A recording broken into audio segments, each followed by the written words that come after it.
আজকে আমরা এই ভিডিওতে নিউরনস নিয়ে কথা বলবো। নিউরনস হচ্ছে ব্রেনের স্ট্রাকচারাল ইউনিট। আমরা মোটামুটি সবাই এটা জানি কম বেশি।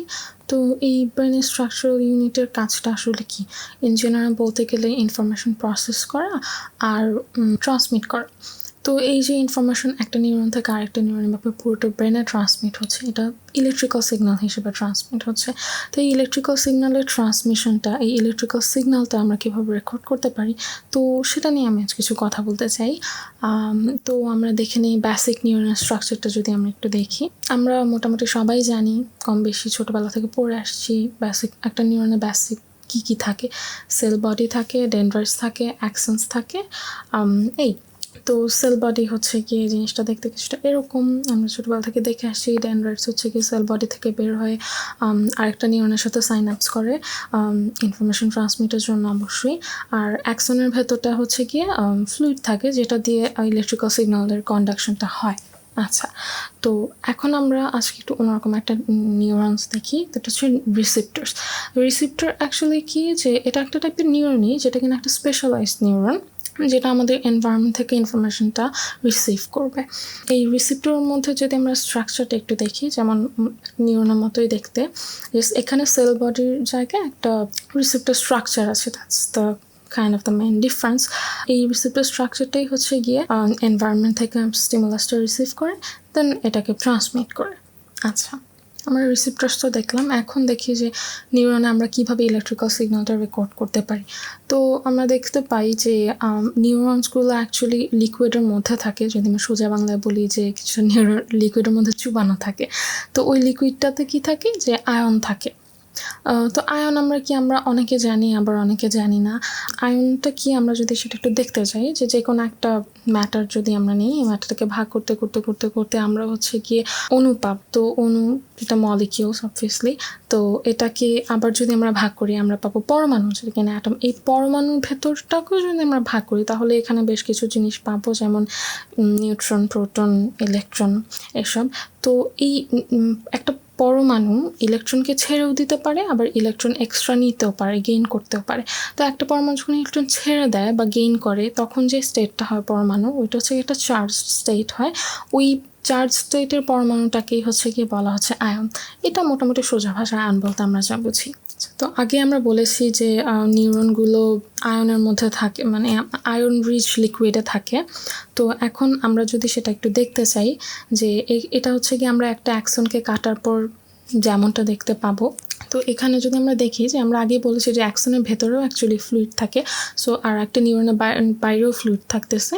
তো এই ভেতর আর বাইরের ফ্লুইডের মধ্যে আয়নের কনসেন্ট্রেশনটা কেমন আমরা যদি দেখি, যেমন আমরা দেখতে পাচ্ছি যে এখানে সোডিয়াম প্লাস আয়ন হচ্ছে গিয়ে অ্যাক্সনের বাইরে বেশি, আর পটাশিয়াম প্লাস আয়ন অ্যাক্সনের ভেতরে বেশি। এমন না যে ভেতরে সোডিয়াম প্লাস আয়ন নাই আর বাইরে পটাশিয়াম প্লাস আয়ন নাই, দুইটাই আছে, বাট কনসেন্ট্রেশনটা একটার ভেতরে বেশি আর একটার বাইরে বেশি। তো এই আয়নগুলো যখন সেল মেমব্রেনটা, মেইনলি এই পার্টটা, তো সেল মেমব্রেনটার ভেতর দিয়ে যখন ফ্লো হয় এই আয়নগুলা, তখনই অ্যাকচুয়ালি ইলেকট্রিক্যাল সিগন্যালটা ক্রিয়েট হয়। তো এখন আমরা দেখি যে এই ইলেকট্রিক্যাল সিগন্যালগুলো আমরা মেজার কিভাবে করতে পারি। এই ইলেকট্রিক্যাল সিগন্যাল মেজার করার জন্য আমরা মাইক্রো ইলেকট্রোড ইউজ করি। মাইক্রো ইলেকট্রোড বলতে এগুলা খুবই ছোট গ্লাস বা মেটালের পাত টাইপের হয়। তো এইটার টিপটা যেটা থাকে সেটা খুবই ছোট থাকে, যে একটা নিউরন থেকে সিগন্যাল পিক করার মতো। কারণ আমরা তো একটা নিউরন আমরা চোখে দেখতে পাচ্ছি না, তো ওটা থেকে সিগন্যাল নেওয়ার জন্য একটা শাফটকে কত ছোট হতে হবে সেটা আমরা বুঝতেই পারছি। আচ্ছা, তো তারপর আমরা যদি সামনে দেখি যে কেমন আমরা মাইক্রো ইলেকট্রোড ইউজ করব বলেছি। তো এখানে দুই রকম ইলেকট্রোড আমাদের লাগবে, একটা রেকর্ডিং ইলেকট্রোড আর একটা রেফারেন্স ইলেকট্রোড। আর যেই ডিভাইসটা আমরা ইউজ করব সিগন্যাল রেকর্ড করার জন্য, সেটাকে আমরা বলছি অসিলোস্কোপ। এই অসিলোস্কোপে আমরা চার্জের ডিফারেন্সটা দেখব। রেফারেন্স ইলেকট্রোড আর রেকর্ডিং ইলেকট্রোড, এই দুইটার চার্জের ডিফারেন্সটা হচ্ছে কি আমরা দেখে ইলেকট্রিক্যাল সিগন্যালটাকে রেকর্ড করব। আচ্ছা, আর আমরা যদি এখন দেখি রেকর্ডিংয়ের জন্য অ্যাকচুয়ালি ইলেকট্রোডগুলোর পজিশনিং কেমন হবে, যে এখন দেখি রেফারেন্স ইলেকট্রোড যেটা, সেটা ইলেকট্রিক্যাল অ্যাক্টিভিটি থেকে অনেক দূরে পজিশন করা হয়। আমরা যদি এই ফিগারটাতে দেখি যে এটা হচ্ছে রেফারেন্স ইলেকট্রোড, এটা অ্যাক্সনের বাইরে পজিশন করা আছে, যেখান থেকে এটা কোনো চার্জ পিক করবে না। আর যে রেকর্ডিং ইলেকট্রোড যেটা আছে সেটা অ্যাক্সনের ভেতরে পজিশন করা থাকে, ভেতরে কিংবা কাছাকাছি, খুব কাছাকাছি কোনো একটা জায়গা যেখান থেকে চার্জ পিক করাটা ইজি হবে। আমরা যদি এখানে দেখি, এই রেকর্ডিং ইলেকট্রনের যেই চার্জটা পিক করবে সেটার সাথে আমরা রেফারেন্স ইলেকট্রোডের চার্জটা ডিফারেন্সটা দেবো, কারণ রেফারেন্স ইলেকট্রোডটা আমরা খুবই দূরে রাখছি, যেখানে হচ্ছে কোনো ইলেকট্রিক্যাল অ্যাক্টিভিটি হবে না। সো ওইটা আমাদেরকে একটা স্টেবল সিগন্যাল দেবে সবসময়। আমরা যদি একটা নিউরনকে অ্যাক্টিভেট করিও, চার্জের যখন ডিফারেন্স হবে রেফারেন্স ইলেকট্রোডে তখন ডিফারেন্সটা হবে না। তো এই রেফারেন্স ইলেকট্রোডের চার্জের রেকর্ডিং ইলেকট্রোডের চার্জের ডিফারেন্সটা দিয়েই হচ্ছে গিয়ে আমরা সিগন্যালটা মেজার করব। আর অসিলোস্কোপে যেই সিগন্যালটা আমরা মেজার করব সেটা অসিলোস্কোপ থেকে একটা কম্পিউটারে পাঠানো হবে। ওই কম্পিউটারটা ওইখানে সিগন্যালটা অ্যানালাইজ করে সেটাকে আবার অ্যাম্পলিফায়ার অ্যান্ড দেন লাউড স্পিকারে পাঠাবে, যেটা কিনা ওই সিগন্যালটাকে ট্রান্সফর্ম করে দিবে সাউন্ডে, যাতে করে রিসার্চারকে আমার বারবার অসিলোস্কোপের স্ক্রিনের দিকে তাকাতে হচ্ছে না যে কখন একটা নিউরন ফায়ার করছে। সাউন্ডটা শুনেই রিসার্চার বুঝে যেতে পারবে যে ফায়ারিংটা অ্যাকচুয়ালি কখন হচ্ছে। আচ্ছা, তো এখানে হচ্ছে গিয়ে আমরা দেখতে পাচ্ছি একটা প্রেশার সেন্সিটিভ রিসেপ্টরস, যেটা কিনা আমাদেরকে আমাদের স্কিনের উপর অ্যাপ্লাইড প্রেশার ডিফারেন্স থেকে আমাদেরকে বলতে পারবে টাচের ফিলিং, কিংবা টাচ সম্পর্কে ইনফরমেশন দিবে বা পেইন সম্পর্কে ইনফরমেশন দিবে। তো এটাকে যখন আমরা আগেই বলেছি যে রেকর্ডিং ইলেকট্রোড আর রেফারেন্স ইলেকট্রোডটা কীভাবে পজিশনিং হবে। তো এই দুইটার যখন একটা নিউরন যখন অ্যাক্টিভেটেড থাকে না, তখন এই দুইটার মধ্যে যে চার্জের ডিফারেন্সটা ওইটা হচ্ছে গিয়ে -70 মিলিভোল্ট।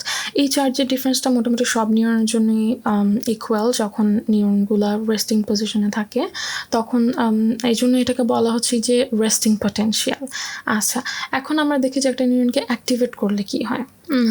তো আমরা একটা নিউরনকে অ্যাক্টিভেট করলাম, তো সেখানে আমরা দেখতে পাচ্ছি যে এখানে এই প্রেশার সেন্সিটিভ রিসেপ্টরে আমরা হচ্ছে গিয়ে স্টিমুলেট করলাম এই রিসেপ্টরটাকে। আচ্ছা, তো দেখি কি হচ্ছে। সো অ্যাট ফার্স্ট যেটা হচ্ছে যে যখন আমরা প্রেশারটা দিলাম তখন যা হয়েছে যে আমাদের যে রেস্টিং পটেনশিয়ালটা ছিল -70 মিলিভোল্ট, সেটা হঠাৎ করে +40 মিলিভোল্ট হয়ে যায় এবং সেখান থেকে আবার রেস্টিং পটেনশিয়ালে চলে যায়। এই পুরো প্রসেসটা হয় 1 মিলিসেকেন্ডের মধ্যে। আমরা যদি দেখি যে এই যে -70 মিলিভোল্ট থেকে +40 মিলিভোল্টে চলে যায় এবং আবার রেস্টিং পটেনশিয়ালে ব্যাক করে, এই র্যাপিড ইনক্রিজটাকে আমরা বলছি যে অ্যাকশন পটেনশিয়াল। আগের যে -70 মিলিভোল্টের স্টেটটা ছিল সেটা ছিল রেস্টিং পটেনশিয়াল, আর এখন যে সাডেন ইনক্রিজ অ্যান্ড ডিক্রিজটা হচ্ছে সেটাকে আমরা বলছি অ্যাকশন পটেনশিয়াল। আচ্ছা, তো এখন যে কোয়েশ্চেন আসে যে হঠাৎ করে কেন বাড়বে। আচ্ছা, তো আমরা যদি সেটা দেখি, যখন আমি স্টিমুলেট করি রিসেপ্টরটাকে, তখন রেকর্ডিং ইলেকট্রোডের আশেপাশে যেসব সোডিয়াম প্লাস আয়ন ছিল, আমরা যে দেখে আসছি যে সোডিয়াম প্লাস আয়নটা অ্যাকচুয়ালি অ্যাক্সনের বাইরে থাকে। আচ্ছা, তো ওই সোডিয়াম প্লাস আয়নগুলো হঠাৎ করে অ্যাক্সনের ভেতরে চলে যায়। তো আগে থেকে অ্যাক্সনে পটাশিয়াম প্লাস আয়নস ছিল, তো যার কারণে অ্যাক্সনের ভেতরটা অনেক পজিটিভ হয়ে যায়। এই জন্যই চার্জটা -70 থেকে +70-তে চলে যায়। এই সাডেন ইনক্রিজটাই অ্যাকচুয়ালি রাইজিং পার্টটাতে হচ্ছে গিয়ে ভূমিকা রাখছে অ্যাকশন পটেনশিয়ালের, যে -70 থেকে +40 হওয়ার যেই পার্টটা। আচ্ছা, তারপর যেটা হয় যে আবার যখন ব্যাক করে রেস্টিং পটেনশিয়ালে, যখন সোডিয়াম প্লাসটা ভেতরে চলে যায় এবং পজিটিভ হয়ে যায়, তারপর যেটা হয় যে আমরা যদি দেখি যে পটাশিয়াম প্লাস যেটা আছে সেটা আবার ভেতর থেকে বাইরে চলে আসে। অ্যাক্সনের ভেতরে যে পটাশিয়াম প্লাস আয়নটা ছিল ওটা একটু পজিটিভ হওয়ার কারণে এটা বাইরে চলে আসে। আচ্ছা, তো যার কারণে যেটা হয় যে ভেতরের পজিটিভ স্টেটটা আবার কমে যায়, এই জন্য আস্তে আস্তে লেভেলটা আবার রেস্টিং লেভেলে চলে আসে। আচ্ছা, তো এখন প্রশ্ন আসতে পারে যে কিভাবে সোডিয়াম প্লাস একবার বেড়ে যায় আর একবার পটাশিয়াম প্লাস কমে যাচ্ছে, এটা অ্যাকচুয়ালি কেন হয়। আচ্ছা, তো এই প্রশ্নের উত্তর যদি আমরা চাই, আমাদেরকে দেখতে হবে একটা টার্ম যেটাকে আমরা বলি যে পারমিয়েবিলিটি। তো পারমিয়েবিলিটিটা কি? এটা হচ্ছে একটা সেল মেমব্রেনের একটা প্রপার্টি। নিউরন তো অবশ্যই একটা সেল, তো এই নিউরনের যে সেল মেমব্রেনটা আছে এটা একটা প্রপার্টি। বডির প্রত্যেকটা সেল মেমব্রেনের পারমিয়েবিলিটি থাকে। তো পারমিয়েবিলিটির কারণে হয় যে কিছু কিছু মলিকিউলস বা আয়ন হচ্ছে গিয়ে সহজে যাওয়া আসা করতে পারে, আমরা যদি সহজ ভাষায় বলি। আচ্ছা, তো এখন অ্যাকশন পটেনশিয়াল শুরু হওয়ার আগে সেল মেমব্রেনের যে পারমিয়েবিলিটিটা সোডিয়াম প্লাসের জন্য তখন কম ছিল, কিন্তু যখন আমি নিউরন রিসেপ্টরটাকে স্টিমুলেট করলাম তখন যেটা হলো যে সেল মেমব্রেন সোডিয়াম প্লাসের প্রতি বেশি পারমিয়েবল হয়ে যায়, তো যার কারণে সোডিয়াম প্লাসটা ইজিলি বাইরে থেকে ভেতরে যেতে পারে, যেহেতু ভেতরে সোডিয়াম প্লাসটা কম। আচ্ছা, তারপর যেটা হয় যে যখন সোডিয়াম প্লাসটা ভেতরে চলে যায়, পজিটিভ চার্জটা বেড়ে যায়, তারপর মেমব্রেনটা পটাশিয়াম প্লাসের জন্য বেশি পারমিয়েবল হয়ে যায়। তখন পটাশিয়াম প্লাস যেটা করে যে ভেতর থেকে বাইরে বের হয়ে আসে, তো এর কারণে যার কারণে আবার হচ্ছে গিয়ে রেস্টিং স্টেটে চলে যায়। এই গেল মোটামুটি অ্যাকশন পটেনশিয়ালের ব্যাপার। আমরা কিভাবে ইলেকট্রিক্যাল সিগন্যালটা রেকর্ড করি, কিভাবে আমরা অসিলোস্কোপে পাই। আচ্ছা, লাস্ট যেই টার্মটা সেটা আমি বলতে পারি যে অ্যাকশন পটেনশিয়ালটাকে বলা হচ্ছে এখানে প্রপাগেটেড রেসপন্স, যে যখন আমরা একবার স্টিমুলেট করলাম নিউরনটাকে, তখন যে রেসপন্সটা শুরু হলো নিউরনে, সেটা অ্যাকশনের শুরু থেকে শেষ পর্যন্ত সেম তীব্রতার মধ্য দিয়ে যাবে, কোনো রকম কমবে না, এবং আরেকটা নিউরনকে হচ্ছে গিয়ে স্টিমুলেট করবে, যার কারণে নিউরন যত লং ডিস্টেন্সেই ট্রাভেল করতে হোক না কেন একটা সিগন্যালকে, নিউরনের কোনো প্রবলেম হয় না এই প্রপাগেটেড রেসপন্স ক্যারেক্টারিস্টিকের কারণে।